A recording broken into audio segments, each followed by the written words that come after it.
The Kansas City Chiefs beat the Dolphins. And, if you want to know an easy way to get some free cash, just bet against the Miami Dolphins anytime they play up against a good team in a primetime matchup. And they're going to come through for you and put money in your pocket every single time. Dolphins fans kept on saying prior to this game how they got cheated against the Philadelphia Eagles because the Eagles got no penalties called against them.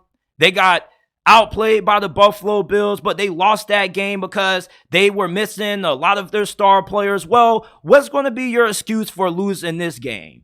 Because you had Jalen Ramsey playing. You look pretty healthy to me. You didn't get screwed by the referees. At this point, you just have to admit, if you're a fan of Miami, that your team just isn't good against great teams. And there were Dolphins fans who I was going back and forth with on Instagram who were saying, well, at least we don't lose to bad teams like the Buffalo Bills losing to the Patriots and the Eagles losing to the Jets. Bruh, that doesn't fucking matter. You want to know why? Because when you get to the playoffs, guess what you're going to be playing?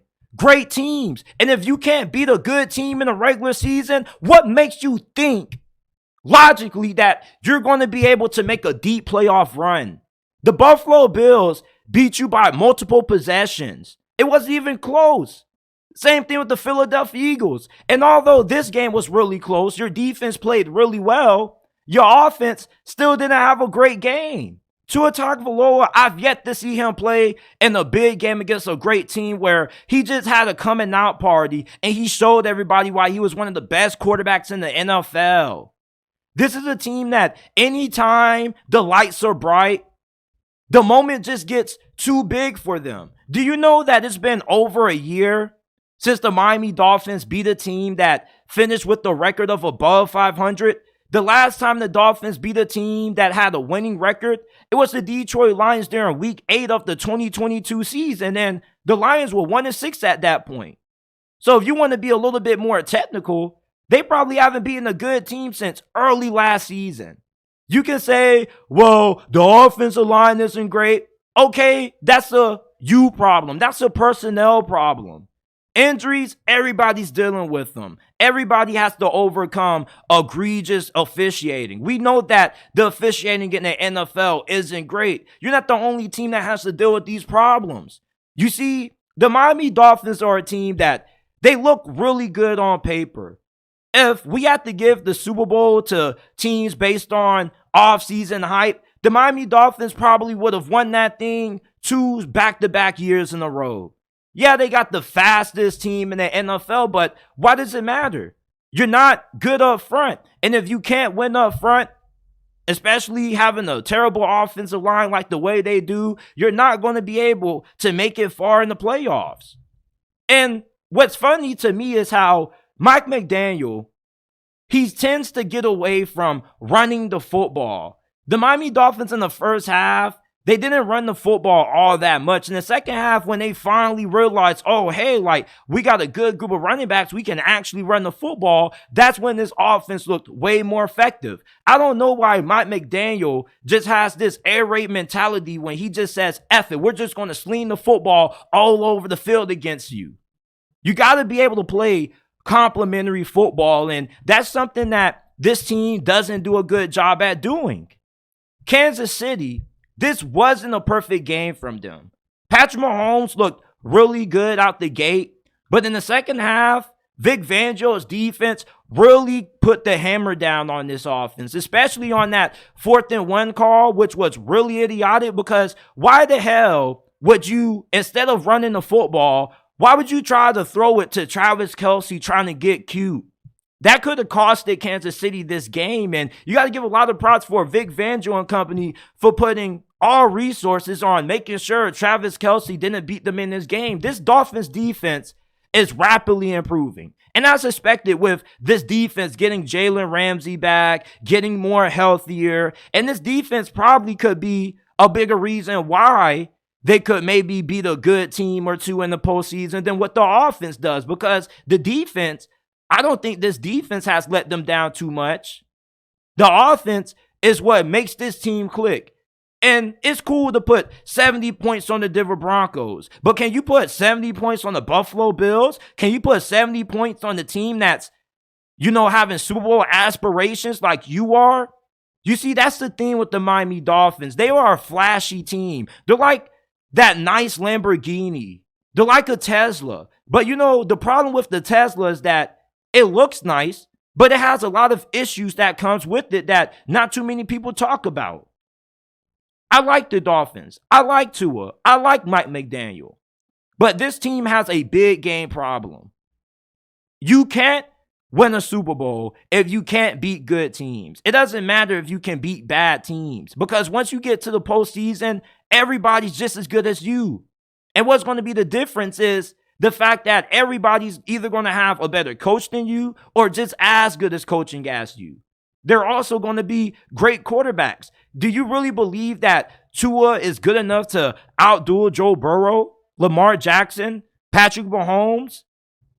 Tua Tagovailoa sold this game for the Miami Dolphins. And I'm not even talking about that underthrow. I think that that's just a little bit of miscommunication. I'm talking about how, he fumbled the final snap of this game, which gave the ball back to Kansas City. Let's talk about the fact that he overthrew Tyreek Hill several times in this game. The Dolphins don't play their best football when the lights are the brightest. Anytime the lights get too bright for Miami, they shrink up and they play small. Even when they beat the New England Patriots on Sunday Night Football earlier this year, they didn't win that game convincingly. They barely eked out that win. This just isn't a great team when it comes to playing in big games. The NFL should ban the Dolphins for even being able to be, featured in a primetime matchup, because they just crap the bed way too often. You can make all the excuses you want to if you're a Dolphins fan to cope. I got a Dolphins fan that came to me a couple of days ago and said, yeah, like, how do you like how I smacked you because of my analysis in the offseason, him saying that the Dolphins are Super Bowl contenders and, this and that, how much talent they have. And I was like, that's cool, but I'm still right about the Dolphins. Before the season, my biggest issue with the Dolphins is that they struggle in big games.